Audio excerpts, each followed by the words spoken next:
E aí, pessoal, tranquilo? Estamos aqui na nossa matéria de eletricidade básica. A gente está começando a falar e a gente começa aqui por unidades de medida de energia, né? E para a gente falar sobre esse conceito de energia, essas formas de energia, a gente precisa abordar sobre grandeza física, né? Toda grandeza física ela pode ser medida, não é isso? Se for calor, frio, largura, comprimento, energia, seja lá que tipo de grandeza for, ela pode ser medida, não é isso? E é aí que entra quem?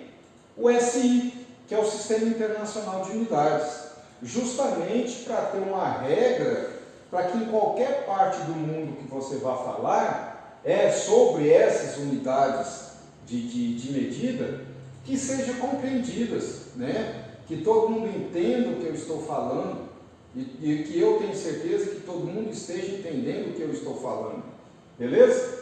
E esse sistema, ele tem prefixos, símbolos, fatores multiplicadores, né? Múltiplos e submúltiplos. A gente está aqui naquela tabelinha que eu passei para vocês. Para a gente que vai trabalhar com eletricidade, para vocês que vão ser eletrotécnicos, isso aqui é o mais importante, são os mais usuais, né? Giga, mega, quilo, milho, micro, nano e pico. Então nós temos aqui, ó, 10 a nona, né, o fator multiplicador do giga, 10 a sexta, que é o fator do mega, 10 a terceira, que é do quilo. O milho aqui já começa o que? Os submúltiplos. Aqui nós temos 10 a menos 3, o micro 10 a menos 6, o nano 10 a menos 9 e o pico 10 a menos 12. Beleza? Mais na frente a gente vai fazer alguns exercícios para a gente ver essa transformação entre grandezas. Certo, pessoal?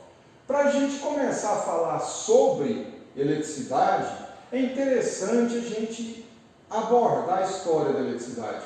Aí a gente começa a entender o porquê de algumas situações. É muito bom, é muito interessante a gente falar sobre isso.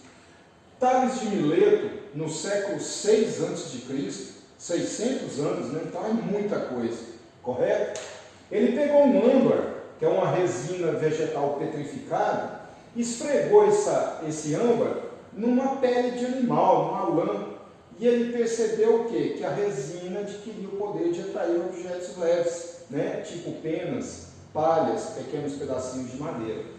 Então, olha só que interessante, século 6 a.C., 1600 anos depois de Cristo, olha só, William Gilbert, ele foi o primeiro que estudou sistematicamente a eletricidade e o magnetismo. E ele comprovou que o quê? Que não só o âmbar, mas existem outros materiais que têm essa capacidade de atrair corpos. Olha que bacana, pessoal, 1600 depois de Cristo, certo? Ele chamou essa força de força elétrica, essa capacidade de atrair, e de elétricos, os objetos que têm essa capacidade, certo? Otto von Guericke, já em 1672, o que ele inventou? Ele pegou uma esfera de enxofre, atravessou um eixo nela, colocou uma manivela e ficava tocando essa bola de enxofre no chão. E ele percebeu que o quê? Esse atrito fazia com que a esfera, aquela bola de enxofre, acumulasse eletricidade estática e ela poderia ser descarregada em forma de faísca. É a mesma coisa da gente durante o dia usando alguma camiseta mais parecida com lã, por exemplo, que é o que mais acontece. No final do dia você vai tirar a camiseta, sai até dando estralinho, né? Se você tiver num quarto fechado, você até vê as faísquinhas. Ou seja, é a mesma situação do estudo do Otto von Guericke. Stephen Gray, o inglês de 1730, ele já estudou o quê? Diversos materiais, e olha que interessante, ele tocava esses materiais com barras e fios, e observou que condições e efeitos elétricos apareciam ao longo dessa barra ou desse fio. Olha só que interessante. Esses experimentos contribuíram para quê, pessoal? Descoberta da condução da eletricidade. Olha só que bacana.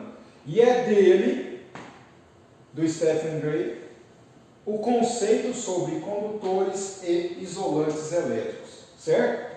Charles Dufay, francês, 1733, ele comprovou a existência de dois tipos de força elétrica. Olha que legal. Até então, estava falando em atração. Ele já falou sobre atração e repulsão, certo? Dando o quê? Nome de eletricidade vítrea e eletricidade resinosa, conforme ele atrai ou repulsa, certo? Nós temos Benjamin Franklin. Todo mundo já sabe a história do papagaio, soltando o papagaio lá debaixo da tempestade, um raio atingiu o papagaio e teve o quê?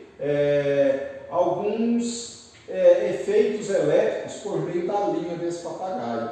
E devido a essa descoberta dele, resultou o quê? No para-raio, não é isso? Muito utilizado no SPDA hoje, o método Franklin, né, devido a essa experiência do Benjamin Franklin, certo? Alexandre Volta, ele inventou a primeira pilha elétrica, por isso que chama pilha. Ele fez uma pilha de discos de cobre e zinco separado por um tecido molhado com ácido sulfúrico. E quando ele colocava condutores na extremidade da pilha, ele percebia o quê? A produção de eletricidade. Olha só que bacana. E, em homenagem a ele, a unidade de medida do potencial elétrico da DDP, que é a diferença de potencial da tensão elétrica, estamos falando tudo a mesma coisa. Essa unidade de medida é o volt, em homenagem a Alexandre Volta. Beleza? Ørsted, Hans Christian Ørsted, percebeu que é uma ligação entre o magnetismo e a eletricidade.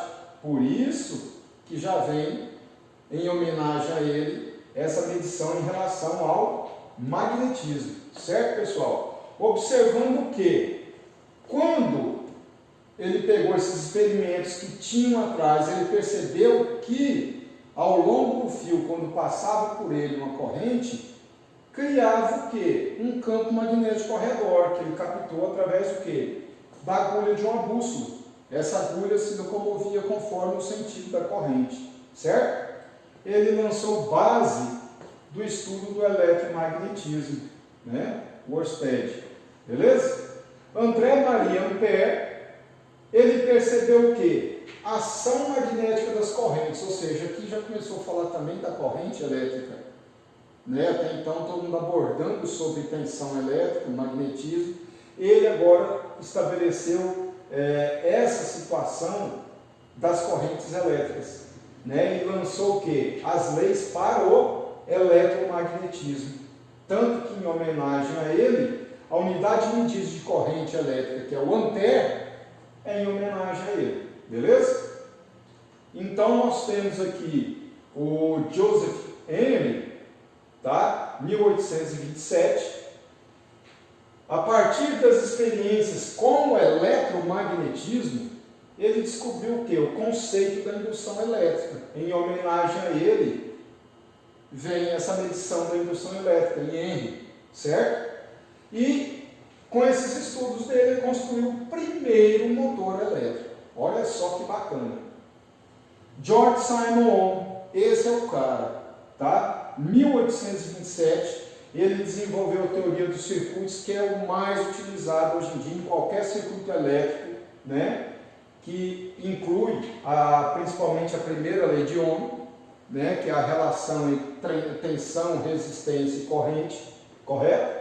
A unidade de medida de resistência elétrica é denominada de Ohm, em homenagem a ele, não é isso? A gente também tem a segunda lei de Ohm, né? Que é muito utilizado principalmente para cálculo de queda de tensão, né? A gente vai falar sobre isso mais na frente, certo? Temos George Westinghouse e Nikola Tesla. Olha só que bacana, eles construíram a primeira usina hidrelétrica nas cataratas do Niágara, não é isso? E gerava e distribuía energia elétrica em corrente alternada, que na época era só corrente contínua. que era utilizado, só que é um processo mais caro. Tanto que houve situações entre eles e o Alva Edison, que o Alva Edison defendia a corrente contínua. Né? Eu até falo para vocês assistirem o filme Guerra das Correntes. É muito interessante o filme. Assiste aí. Então, sendo em corrente alternada, o que aconteceu? Eles conseguiram fazer o quê? A primeira transmissão em corrente alternada por 300 quilômetros de distância. Antes, com a corrente contínua, isso não tinha condições. Beleza, pessoal? Então, sim, tem outros também, e a gente colocou aqui alguns, se a gente for falar de todos, não vai dar tempo. Beleza? Então, o que a gente quer pegar para vocês entenderem? Tudo no universo é constituído por matéria. Se a gente for falar desde as maiores galáxias, planetas, ou falar da menor partícula de uma poeira, mesmo que seja no universo macro ou micro, a gente precisa entender o quê? O conceito que é constituído a matéria. Tá? Então, a gente conseguindo entender esse universo micro, a gente consegue entender a questão da eletricidade, fica mais fácil para a gente entender esse processo, né? Porque os fenômenos elétricos acontecem dentro das minúsculas partículas que compõem a matéria. E é a próxima aula nossa. Aguardo vocês. Obrigado.